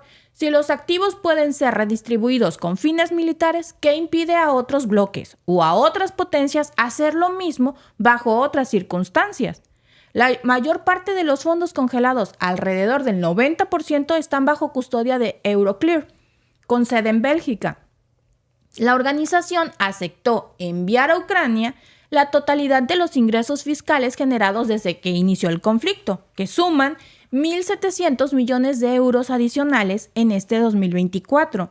Las comisiones cobradas por Euroclear también se redujeron al 0.3% de los beneficios, 10 veces menos que antes, para facilitar el flujo de recursos. Estas comisiones habían generado un considerable malestar entre los 27, especialmente cuando Euroclear informó de beneficios netos de 4.400 millones de euros en el año 2023, derivados de las sanciones impuestas a Rusia. No todos están satisfechos. Por ejemplo, Estonia, que lidera la campaña para un mayor apoyo a Kiev, considera el acuerdo solo un primer paso. El ministro de Asuntos Exteriores, Margus Sana, enfatizó que 3.000 millones de euros al año para Ucrania es insignificante frente a los 200.000 millones de activos congelados que podrían ayudar a Kiev a ganar la guerra. Mientras tanto, el paquete de ayuda estadounidense aprobado recientemente, que destinaba 61.000 millones de dólares para Ucrania y permite confiscar activos rusos con el fin de financiar su reconstrucción, pues es una idea que está ganando aceptación entre los países del G7. En total se estima que Occidente ha bloqueado unos 397.000 millones de dólares en activos rusos, incluyendo propiedades inmobiliarias, yates de lujo y otros bienes de oligarcas cercanos a Putin. Los países europeos y Estados Unidos están buscando formas de reforzar a Ucrania militarmente ante un ejército ruso, pues que ha ganado terreno en el campo de batalla. La Unión Europea no ha logrado cumplir su promesa de entregar 1 millón de proyectiles de artillería para este mes, lo que agrava pues la urgencia de proporcionar más ayuda. Y qué mejor que, como decimos en México, vestirse con camisa ajena. O sea, no le mandan el 1 millón de proyectiles, pero sí le mandan dinero. El dinero que no es suyo. Exacto. O sea, es que soy tan bueno que le robo al otro y te lo doy a ti. Claro. Y te digo, eso te lo estoy mandando yo porque me preocupo por ti. Alba, es que no se trata... Mira, olvídense de que fuera Rusia. Porque hoy puede ser Rusia, ayer fue Venezuela, antier fue China. O sea, es que... ¿Qué clase de sistema financiero tenemos cuando estamos abriendo esta caja de Pandora que puede afectar a todos, menos al dueño de la cocina, ¿eh? Ese siempre se va a servir con la cuchara grande. Pero de ahí afuera, a todos nos puede pasar. Y entonces tenemos que pensar que la seguridad de un sistema financiero mundial es clave. Nunca fue diseñada como un arma de guerra para el chantaje de unos cuantos, sea el bando que sea. Es que una cosa es la guerra y otra cosa debiera de ser el sistema financiero. Claro, pero estaríamos hablando de algo muy diferente si se tratan, por ejemplo, de actividades ilícitas, de grupos extremistas, pero estamos hablando de países, estamos hablando de inversiones. Y esto lo hace sumamente delicado, ¿eh? No porque se trate en este caso de Rusia, sino porque es apenas el inicio de lo que se viene. Fíjate, te decía yo antes de iniciar el podcast, ya este cuate está loco tú, pues no fue Blinken. Está, de hecho, en una cumbre en América Latina con jefes de Estado de nuestra América Latina para tratar de arreglar el problema tan fuerte que tiene la administración Biden de inmigración irregular. ¿Y sabes qué dijo? Que todos los países, básicamente, que faciliten la inmigración irregular, no hay quien la facilite. Más bien a lo que se refiere es quien no me haga la chamba sucia, quien no ponga sus ejércitos a reprimir a las caravanas de inmigrantes, a encarcelarlos, a deportarlos por su propio gasto, pues a ponerlos en avión bajo su propio costo, bajo su propio presupuesto, los vamos a sancionar. Digo, pues ya este tipo ya para todo son sanciones. Claro, el problema es que miren en dónde terminan los activos que congelan. Al rato dicen, mira, aquel está sufriendo por culpa de este. Pues quítale lo que le teníamos congelado porque ya es nuestro. Pues sí, y más si dices, pues nos hace falta una lana, pues ahí, a ver, ¿quién se porta mal? A ver, México. ¿Cuánto tienes? Mira, hablando de México, hay una demanda ya formal contra México, ¿eh? Acaba de pasar, hace unas horas ya Estados Unidos demandó formalmente a México, es el siguiente tema. Pero mira, Alba, antes de saltar al siguiente tema, porque este tema está interesantísimo, vamos a ver qué opinan nuestros amigos que nos ven desde el canal, desde España, desde Honduras, desde Ciudad de México, porque la opinión de todos cuenta. Buenas tardes, comunidad de Mexican Family. Un saludo para Víctor y Alba y felicitarlos también por el excelente canal que tienen en YouTube. Me parece muy objetivo y muy nutritivo. Aparte, es muy interesante que continuamente estén llamando a la gente a la reflexión y a no polarizarse, ¿no? A no radicalizarse, a no entrar en los juegos discursivos de intereses que en realidad, si bien nos afectan, ¿no? Los amos del cortijo, digamos, los que promueven estos intereses y estas visiones sesgadas de la realidad, son los que más en realidad se favorecen o se perjudican, dependiendo de lo que elijan o de lo que apoyen las personas, porque en realidad cuando se arman estas guerras terribles que están habiendo, ellos no sufren, no les pasa nada, y los que marchamos siempre somos los de a pie, los de más abajo, ¿no? Ellos no van a pelear, ellos solo dicen, vamos a invadir tal país, vamos a atacar tal país, y son todos los ciudadanos inocentes, los civiles inocentes los que son mandados a morir al frente, masacrados por otros, incluso que tampoco tienen nada que ver y son forzados a combatir, como está pasando con todos los ciudadanos ucranianos, que la verdad que no solo Gaza se enfrenta a una extinción de su población, sino Ucrania también, porque esto no se detiene. Ahora quieren obligar, como decían ustedes en otros vídeos, a los hombres que están fuera de Ucrania a volver para combatir, y eso la verdad que me parece un atropello, una salvajada. Y bueno, con respecto a los fondos, es, como ustedes dicen, una discusión polémica, ¿no? Porque la verdad que Occidente y la OTAN no son ninguna autoridad moral para tomar una decisión de este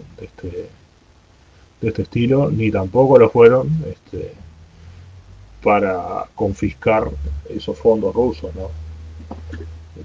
Están muy abrazados al discurso de que Rusia fue la que invadió Ucrania, pero fueron ellos los que estuvieron fogoneando años atrás, décadas atrás. Es más, yo creo que desde que terminó la Segunda Guerra Mundial nunca dejaron de fogonear.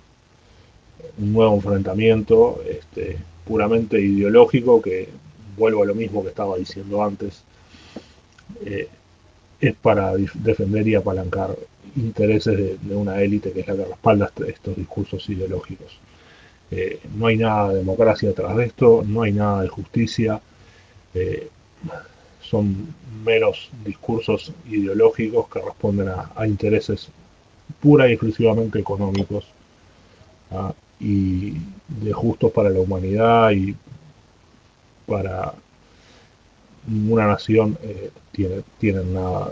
Incluso yo siempre pensé que me podrán tachar de imperialista o de lo que sea, pero siempre pensé que en realidad tanto Rusia como China, donde sabemos que no hay libertad, son más sinceros, menos hipócritas, son regímenes más sinceros y menos hipócritas que los regímenes occidentales que venden una democracia que no existe. Es una tomadura de pelo total y que nunca existió y que cada vez existe menos. Así que bueno, yo qué sé,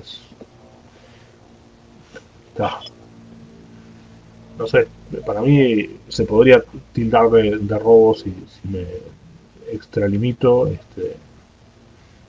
lo que van a hacer con los fondos rusos, sobre todo viniendo de Occidente, como estaba diciendo. Pero bueno, cada uno pensará lo que pensará. Les mando un saludo de Uruguay y bueno, nos estamos viendo en YouTube como siempre. Saludos hasta la bella Uruguay. Oye, Muchas Alba, gracias. fíjate que me encanta escuchar a detalle los audios de nuestros amigos porque tienen unas reflexiones tan profundas. Fíjate que yo nunca había puesto esta perspectiva. Pero dice nuestro amigo Fabricio desde Uruguay, y yo me quedo reflexionando con eso, lo que comenta que para él la OTAN es un instrumento militar de represión ideológica. Fíjate qué enfoque, ¿no? Ujú. Y si tú lo ves, la historia le podría dar un poco o bastante la razón a nuestro amigo Fabricio, porque la razón por la que la OTAN se inventó fue para evitar la proliferación de la influencia soviética, Sí. que es una forma de represión ideológica. Es decir, México, Chile, por ejemplo, cada país era libre de saber si adoptaba el socialismo, el capitalismo, el comunismo, pero había instrumentos muy hechos en ese momento para evitar la proliferación de la ideología de la Unión Soviética. Y ahí es precisamente cuando nace la URSS. Y hasta el día de hoy muchos seguimos dañados pensando que cuando veo estos comentarios de este es un izquierdo, comunistas, son socialistas, son las maneras en las Vete que a muchos... vivir a Rusia. Vete a vivir a Rusia o a China. Son las maneras en las que se fomentan este tipo de... Eso es como un insulto para algunos, ¿no? Sí. Porque hay toda una ideología que nos fomentaron desde la Una escuela, por ideología que supuesto. desconocen también. Porque muchos te dicen, ay, es que eres comunista. Y muchas de las veces no saben ni lo que Ni lo quiere que es el decir, comunismo. nada. No saben la ideología comunista, nada. Pero sienten que se oyen muy cultos, muy preparados diciéndote, comunista, Pues populista. mira, yo no sé, populista, vete a China. yo no conozco China, tampoco conozco Rusia. Me encantaría conocerlos. Me encantaría conocer, claro, por supuesto. Pero yo no creo que al llegar a China me encuentre a puros niños bordando carteras Gucci.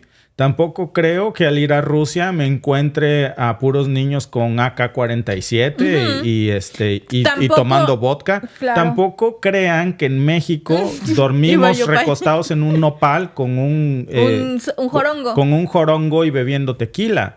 Cuidado con esos estereotipos, Alba, porque nos han forzado precisamente estos instrumentos de represión ideológica. Y que van a andar los burritos atravesándose en la calle. Mero, ni burritos hay, están en peligro de extinción. Van a andar. Ya, ni sería burros un nos lujo. quedan. Sería un lujo que anduvieran en la calle caminando, ¿no?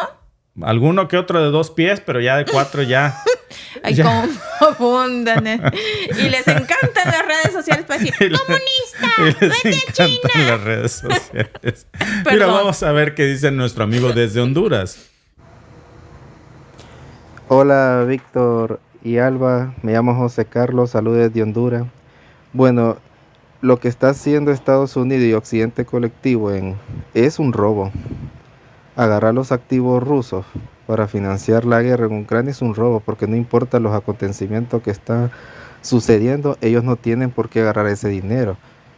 O sea, si Rusia hiciera lo mismo con cualquier país de Europa en agarrarle sus activos, pues los medios hegemónicos se le van encima, pero como son ellos, para ellos está bien.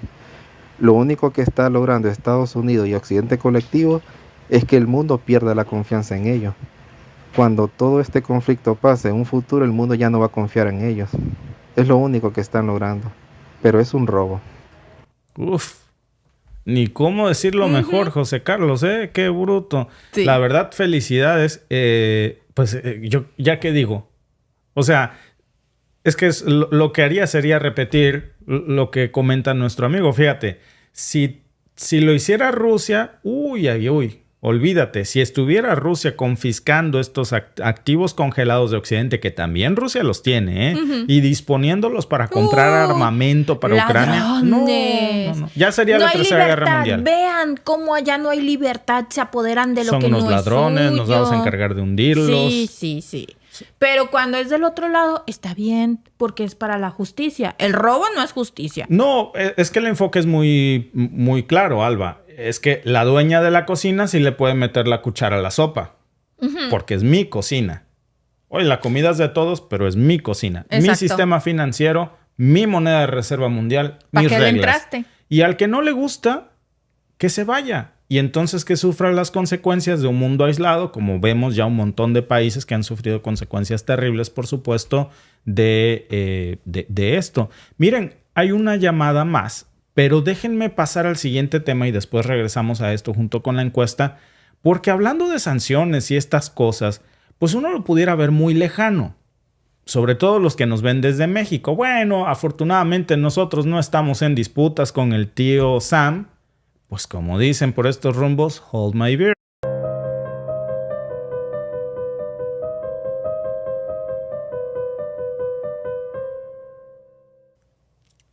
Pues ahora sí, Alba, Estados Unidos ha presentado una queja formal contra México por el maíz. Te decía yo, quien no crea que estamos en problemas nosotros con Estados Unidos, como lo puede estar Rusia, pues hold my beer. Y tú me decías, hold my elote. Y exactamente, porque ahora tenemos una disputa directa. Las exportaciones de maíz blanco desde el norte se han desplomado. Estados Unidos está sufriendo precisamente en su sector agrícola a causa de la restricción que México puso. ¿Cuál es el resultado? La posibilidad de una escasez inminente ahora en México. ¿Por qué es tan alarmante esto y por qué Estados Unidos quiere estrangular un poco este sector de la economía mexicana para obligarnos de alguna manera a ceder en esto? Los números no mienten. El uso del glifosato y el maíz genéticamente modificado desde Estados Unidos han generado un conflicto enorme que ha estado terminando por afectar a ambos países. ¿Qué va a pasar si las restricciones no se resuelven? Porque, por lo menos, no parece que haya una forma clara. La mejor manera para mí de que esto se resuelva es que Estados Unidos acepte que no vamos a comer lo que ellos quieran que comamos, sobre todo cuando se trata de maíz transgénico. Pero amigos, seamos sinceros, aquí los huevos no son al gusto, no en este sistema hegemónico. ¿Cuánto nos puede costar entonces esta disputa comercial a los mexicanos? ¿Qué es lo que se está ocultando en las restricciones que hoy vemos? Miren, los agricultores estadounidenses aseguran que las exportaciones de maíz blanco a México ya se han desplomado en un 40% en volumen y en un 50% en valor desde que el presidente López Obrador prohibió la importación de maíz transgénico con glifosato, cancerígeno entre comillas, para consumo humano en febrero del 2023. Pues según el escrito de réplica presentado por Estados Unidos, esta caída es un impacto directo de las restricciones mexicanas al uso de maíz genéticamente modificado, que ya está más que probado, porque esto está en muchas cortes en Estados Unidos que han seguido condenando a Bayer precisamente porque el glifosato ha sido señalado en muchos casos de causar cáncer. Ahora imagínense comerse eso todos los días. Pues el gobierno de Joe Biden alega que hay una eliminación gradual por parte de México del maíz transgénico y esto ha creado un perjuicio para Estados Unidos. ¿Cómo? Con una incertidumbre significativa para los agricultores y empresas estadounidenses. Biden dice que no puede planificar las próximas temporadas de siembra y que el cultivo y la comercialización de estos productos ahora están en riesgo a causa de las medidas que México ha tomado.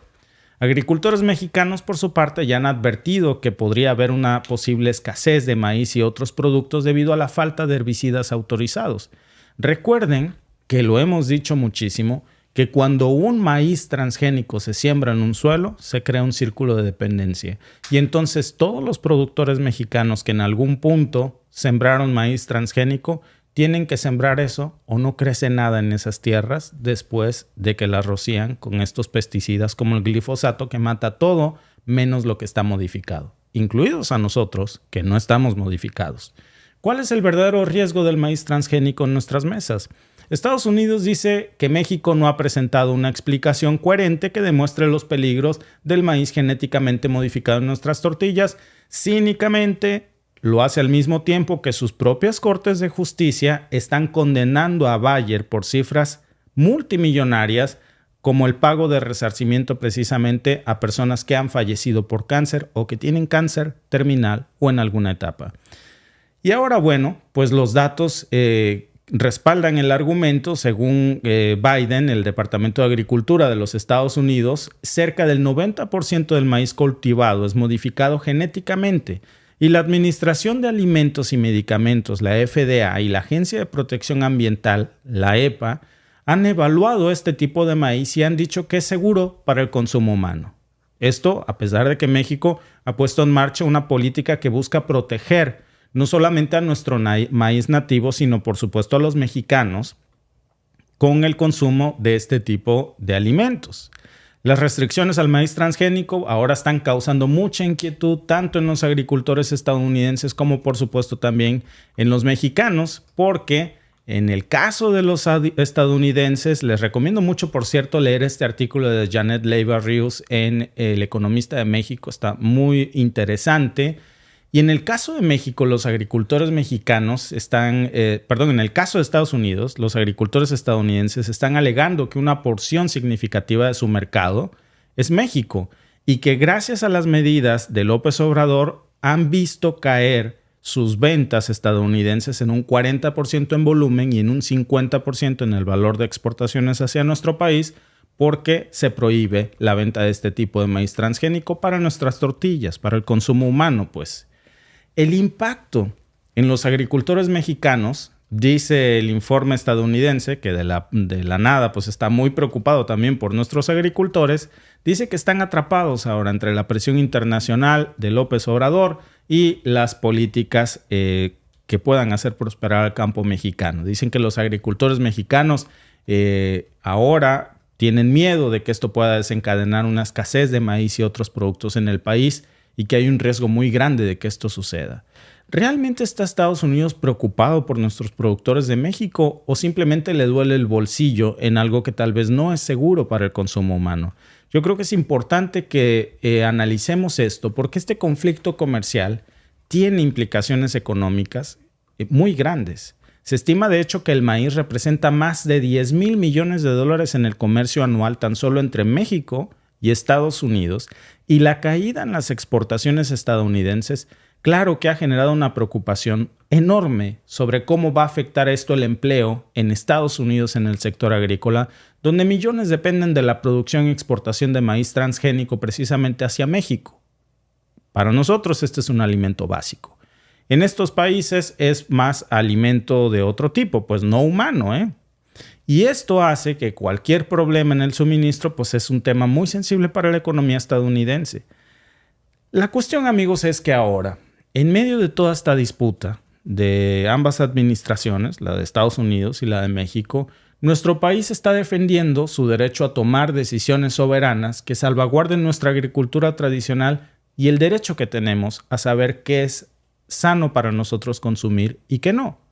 Y Estados Unidos, por el otro lado, dice que exige pruebas científicas que respalden las restricciones de que es peligroso consumir maíz transgénico, aun cuando, repito, sus propias cortes estadounidenses están fallando en contra del uso del glifosato.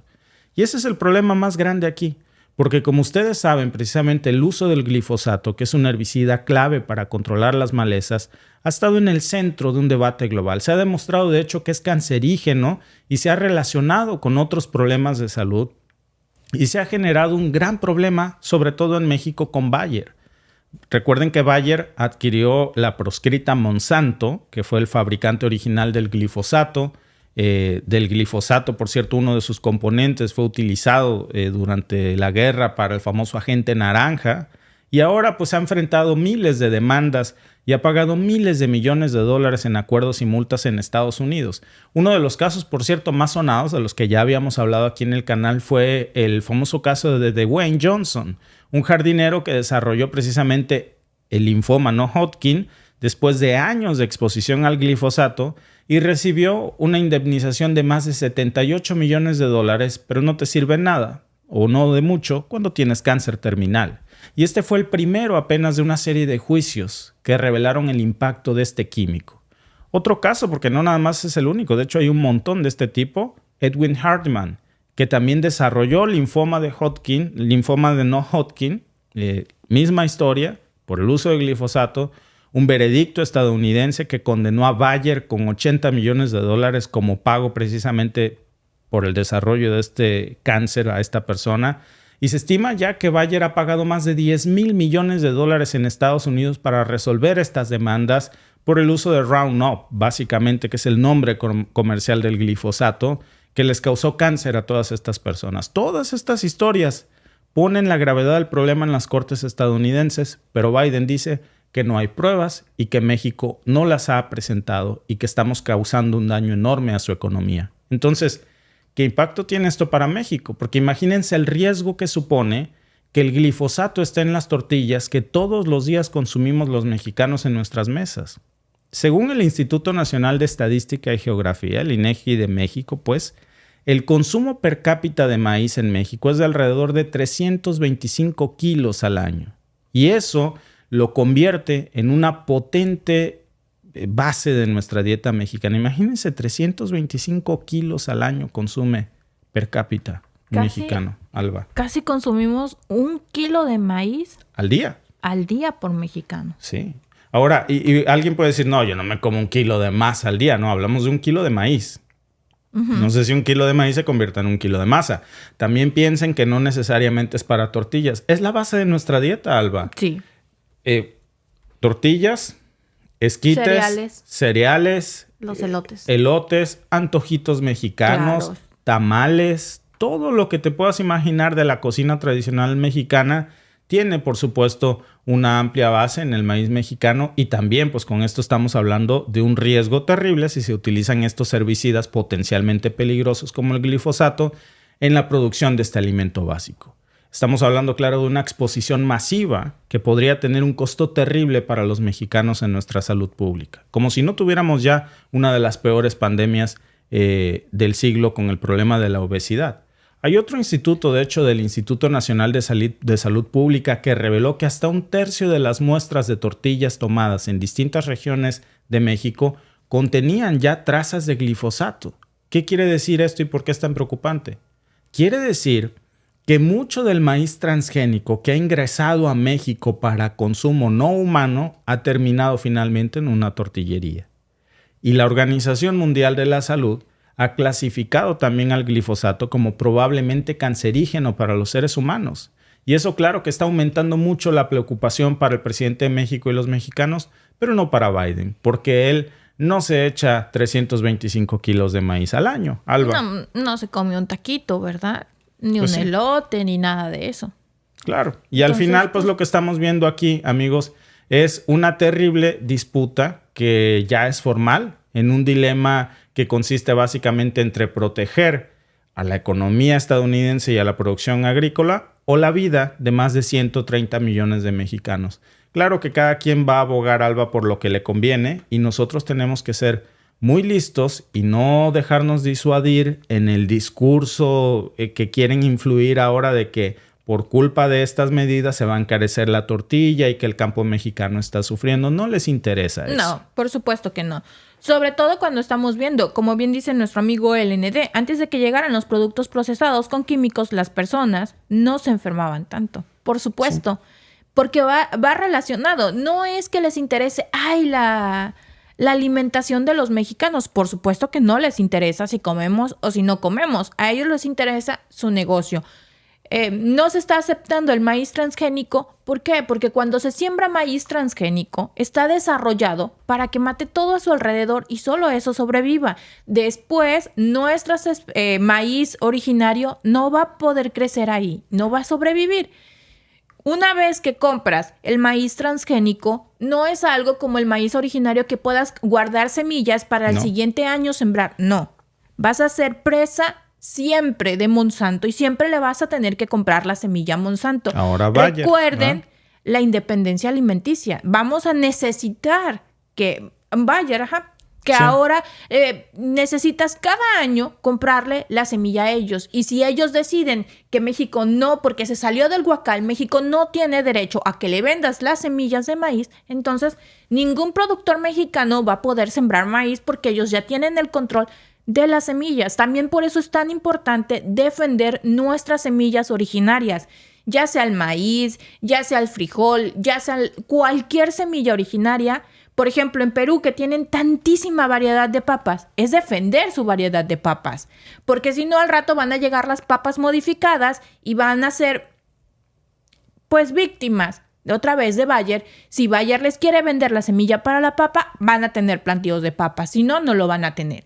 Entonces, no podemos depender de una transnacional que solo le interesan valga la redundancia, sus ganancias, sus intereses, y depender de ellos de que si un día nos quieren o no nos quieren vender semillas. Claro, porque si no, ahí vienen las sanciones. Exacto, no vienen te vendo las sanciones. Semilla. Y luego, ¿por qué dicen que dentro de unos años, para el 2050, 8 de cada 10 va a tener cáncer? Por lo que comemos. Claro. Somos lo que comemos. Si estamos comiendo químicos cancerígenos, que ya hay mucha información al respecto, por supuesto, Bayer mete muchísimos millones. Es como Coca-Cola. Si le preguntan si la Coca-Cola es de las principales que causa diabetes, por supuesto que no, porque ella paga estudios donde si tú te tomas una Coca pero corres 10 minutos, sí, ya con eso la libraste. Obviamente no. Lo mismo pasa con el glifosato. ¿Cuándo creen que le va a salir un estudio independiente que sí se le crea? Nunca, pero fíjate, porque lo van a tapar. Algo perverso. Ya no se llama Monsanto, ya la compró Bayer. Entonces, Bayer es el dueño de nuestras semillas que ya están modificadas para que no guardes el grano y lo resiembres. Ya es desechable. Entonces siempre vas a depender de ellos, de esta modificación genética en una fábrica de semillas de Bayer. Hacen también el glifosato, que según la OMS es probablemente cancerígeno. Muchos estudios demuestran que es cancerígeno, como que 2 por 2 son 4. Digo, hay cortes en Estados Unidos, no lo digo yo. Pero si te da cáncer, la misma empresa que te provocó el cáncer como Bayer, que también produce aspirinas, produce también insumos médicos para combatir el cáncer. Negocio redondo. Como bien lo está diciendo también nuestro amigo LND en los comentarios. Es negocio redondo. Claro. Bayer, medicina. Monsanto, la comida. Se fusionan, te enfermo y te curo. La cosa, Alba, es que no podamos nosotros como país tener el derecho de decir, yo no quiero comer eso, cómetelo tú. Ah, no. Te voy a demandar para que te lo comas. Porque te lo tienes que comer. Que si estuviera Peña o Felipe, ya nos estuviéramos tragando hasta el glifosato en la Coca-Cola. Ya estuviera Peña Nieto, Felipe Calderón haciendo un video en un puesto de esquites con los maíces estos amarillos transgénicos diciendo que son deliciosos, seguros y que no sé qué, y dándose la vuelta, córtala. Sí, pero ahí está, y ahí están todos los Peña Zombies haciendo memes y era el rey del meme. Eso sí, hay que reconocerle a Peña Nieto. Era lo único para lo que servía. Pues hay que estar muy abusados con este tema.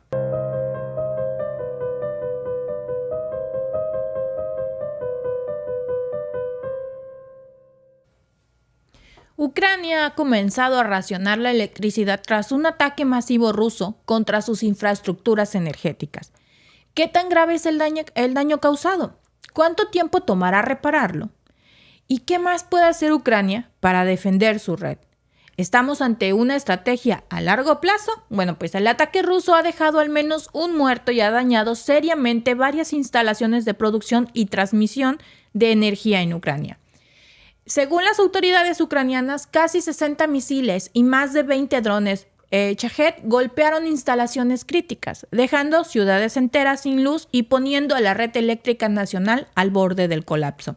El presidente ucraniano Volodymyr Zelensky calificó estos ataques como deliberados, calculados y rastreros, acusando a Rusia de privar a millones de civiles de acceso a un servicio básico como la electricidad. Justo después, horas después de que Ucrania haya lanzado ataques con drones a las centrales eléctricas de Rusia. Sí, justo hablábamos de eso en la mañana y que decíamos, es reprochable. Igualmente es reprochable. Y a Lugansk. A Lugansk, una parte que es de Ucrania, que sí es cierto que la tiene bajo su dominio Rusia, pero es ucraniana. O sea, Ucrania está en un punto que todo lo que esté bajo el dominio ruso, aún sea suelo ucraniano, lo va a bombardear. Bueno, pues las regiones más afectadas incluyen Poltava, Kirovogrado, Zaporilla, Leópolis, Ivano-Frankivsk y Vanixia. Todas ellas enfrentando la amenaza de apagones durante las horas pico. Ukrenergo, que es la empresa nacional de electricidad, advirtió sobre la necesidad de restringir el suministro entre las 18 y las 23 horas, invitando a la población a ser moderada en su consumo para hacer frente a una situación particularmente difícil. Este último ataque es el quinto contra una red ucraniana desde el 22 de marzo de este año, siguiendo un patrón de asaltos cada vez más frecuentes que busca, pues, minar la resistencia ucraniana desde dentro. Los bombardeos rusos también han cobrado la vida de una mujer de 65 años en Jersón y dejaron heridos a otros 9 civiles, entre ellos un niño de 8 años en Kirovogrado. ¿Por qué estos ataques son tan importantes para Rusia? Porque al socavar la infraestructura eléctrica, el Kremlin busca crear un invierno especialmente cruel para los ucranianos. Las fuerzas rusas avanzan en el frente aprovechando el desgaste de las tropas ucranianas, la inferioridad de efectivos y la escasez de munición tras el retraso de la llegada de la ayuda militar de Occidente, pues ha hecho mella. Controlar el suministro eléctrico, especialmente en regiones industriales, puede asfixiar a la economía ucraniana y debilitar su capacidad de defensa también. Como respuesta, pues el primer ministro Denis Shmyhal ha anunciado la creación de un grupo de trabajo gubernamental para coordinar las labores de reparación y superar el terror energético ruso. Además, el Parlamento ucraniano ha aprobado un proyecto de ley que permitirá el reclutamiento de prisioneros por el ejército a cambio de una amnistía. Los elegibles serán aquellos con menos de 3 años de condena y que no están involucrados en delitos graves como asesinato, violencia sexual o traición. Esta medida sigue la estrategia que Rusia ya ha utilizado para reforzar sus filas, movilizando a decenas de miles de prisioneros. La situación aquí pues es muy compleja. Con la red eléctrica ucraniana al límite de su capacidad, lo que está en juego no son solo la energía, sino la moral y el espíritu de resistencia del país. Y tenemos un video de esto.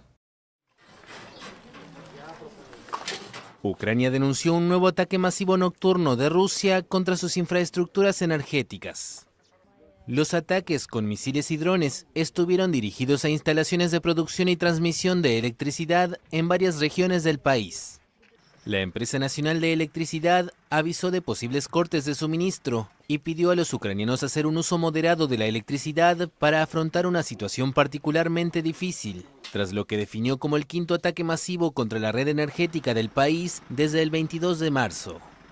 El Ministerio de Defensa de Rusia declaró en un comunicado que lanzó un ataque colectivo en respuesta al intento del régimen de Kiev de dañar las instalaciones energéticas rusas. Desde hace meses Moscú bombardea la red energética de Ucrania y ha causado importantes daños de materiales y cortes de suministro. Por otra parte, Rusia afirmó el miércoles que sus fuerzas capturaron 2 pueblos del frente en Ucrania, uno de ellos en la región de Kharkov, de donde se vieron obligadas a retirarse en 2022. Moscú sigue avanzando, aprovechando el desgaste de las tropas ucranianas, la inferioridad de efectivos y la escasez de munición tras el retraso en la llegada de ayuda militar de Occidente. El miércoles, el Parlamento ucraniano adoptó un proyecto de ley que permitirá el reclutamiento de ciertas categorías de prisioneros a cambio de una amnistía. La medida, a la que el país se había opuesto durante un largo tiempo, solo afectará a los detenidos que sean voluntarios y tengan menos de 3 años pendientes de condena, exceptuando las sentencias por delitos graves como asesinato, violencia sexual o ataques a la seguridad nacional.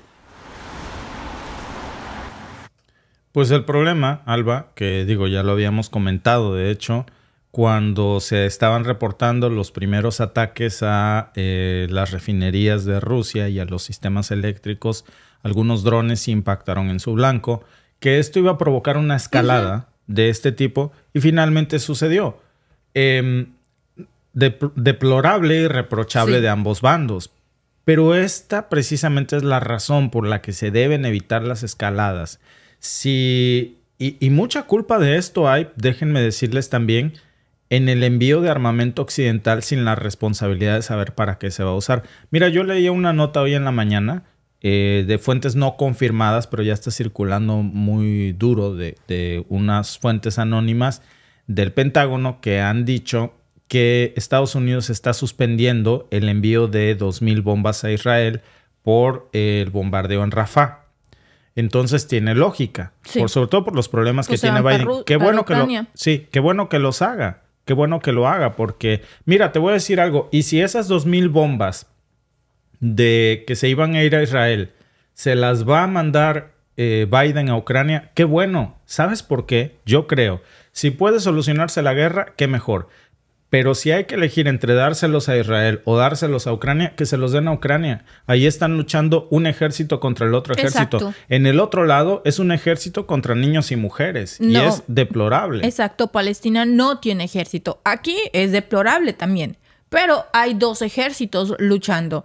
Que sí, en el medio está quedando la población civil, como lo decíamos en la mañana. Es terrible que se utilicen blancos no militares para hacer este tipo de agresiones, porque al final del día quienes sufren es la población. En la mañana les comentábamos, para los que no vieron el en vivo, pueden ver el video que en un momento más estará arriba. Atacaron era una refinería en donde hubo Sí, supuestamente... era un depósito de gas. Depósito de gas, es cierto. Donde hubo supuestamente solo 5 heridos dentro de suelo ucraniano, en Sí. Lugansk, que está bajo el mando, por decirlo así, de Rusia. Hubo 5 heridos. Hoy, con el ataque que hizo Rusia a las instalaciones eléctricas, desafortunadamente murió una señora, un niño y hay varios heridos. De nueva cuenta es igual de terrible porque la instalación eléctrica pues no era un objetivo militar y murió gente inocente que no tiene nada que ver con esta guerra que desafortunadamente queda en el medio. Y es lo que yo siempre voy a decir que es deplorable. De cualquier lado, la gente inocente no tiene la culpa. Entiendo que atacar las fuentes eléctricas, las plantas eléctricas, busca hacer presión Rusia al gobierno ucraniano para que la población se desespere y pida ayuda, ¿no? Exija que esto pare. Pero pues también está perdiendo la vida mucha gente y está sufriendo mucha gente porque el frío, el invierno en Ucrania, en esa parte, es muy crudo como lo es en partes de Rusia. Entonces, un invierno sin electricidad es terrible. Terrible, no me puedo imaginar eso. Claro, no, bueno, aquí, ¿qué pasaría si tienes No, un invierno? De hecho, nos aquí, congelamos. aquí en Canadá, si tú no pagas la energía eléctrica, por ley no te la pueden cortar durante el invierno porque te mueres. Sí. Así debas todo el año y nunca tengas, durante el invierno te la van a conectar y ya luego te seguirán pagando la factura que nunca pagas si quieres, pero en el verano te la cortan, pero en el invierno te la reconectan porque si no, pues cualquiera se muere.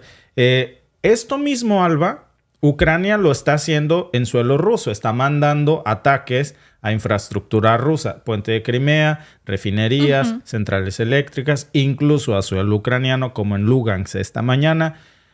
Entonces, digo, es deplorable de ambos bandos. Ojalá pare esto porque están sufriendo civiles, pero también ojalá pare el doble rasero de cómo vemos las cosas, Alba. Sí, sí, porque es realmente terrible.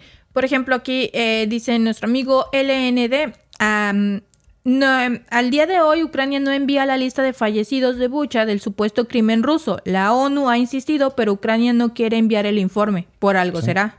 Pues sí. Dice nuestro amigo también Pablo Arce, lo malo es que nadie aprende. Si no se quema, para cuidarse las manos. No, parece que, dice el dicho, ¿no? Quien no conoce su historia está condenado a repetirla. Y vemos que avanza la humanidad y mucha gente no conoce la historia.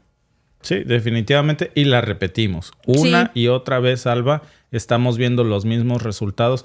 Por cierto, muchas gracias, Alba, a todos los que... Déjame darle las gracias a todos los que participaron en nuestra encuesta del día. Si me permites, déjame mostrarles los resultados de la encuesta. ¿Es justificable que Bielorrusia posea armas nucleares rusas? El 80% piensa que sí, que la OTAN está haciendo lo mismo. El 11% piensa que no, que esto es una provocación de Rusia. Y el 8% piensa que solamente si está regulado. Y finalmente déjame mostrarte también qué opinan al respecto nuestros amigos de México sobre la reciente congelación de activos rusos de la Unión Europea, la decisión que tomaron hace unas horas de disponer de las ganancias de esos activos para el conflicto ucraniano. Hola, Victoria les habla Diego del Estado de México. Quiero comentar lo siguiente. Es un robo lo que está haciendo Estados Unidos de retener los activos rusos y utilizarlos para inversión en Ucrania para seguir fondeando la guerra. Yo creo que estamos a un paso de una catástrofe, quizá porque va a empezar una guerra y en esta no va a haber ganadores, lamentablemente. Les mando un saludo. Muchas gracias, amigo. Y pues bueno, fíjate que de hecho esto lo hizo hace un mes, precisamente Washington lo aprobó. Todavía no se conocen los detalles. Ahora es la Unión Europea y se ha abierto la caja de Pandora, amigos, porque todos dependemos de este sistema financiero global que cada vez es menos confiable. No es un sistema financiero, es un arma de control para una política, para un sistema geopolítico en una dirección. Y es preocupante porque una cosa son las guerras y otra cosa es nuestro sistema financiero. Alba, es como si tú tienes tu dinero en el banco, pero no sabes en qué momento el banco te va a decir que no te lo va a dar porque te pasaste un semáforo o porque no limpias el frente de tu casa o simplemente porque no te comportas como el banco quiere que te comportas. ¿Sabes cómo le llaman a eso en otras partes del mundo? Comunismo. Y lo tiene China. Y es el mecanismo de control social que China usa precisamente en sus créditos sociales. Claro. Y mira, pues cuando lo hace China es un malísimo. Comunista dictador. Cuando lo hace la otra parte es un mecanismo de disuasión muy efectivo. Sí, y es un mecanismo de defensa para ayudar a los necesitados. Pues sí. La hipocresía. La hipotenusa. Sí. Muchas gracias, amigos, por unirse a nuestro podcast de esta tarde y nos vemos en nuestro siguiente podcast mañana. Hasta luego. Adiós.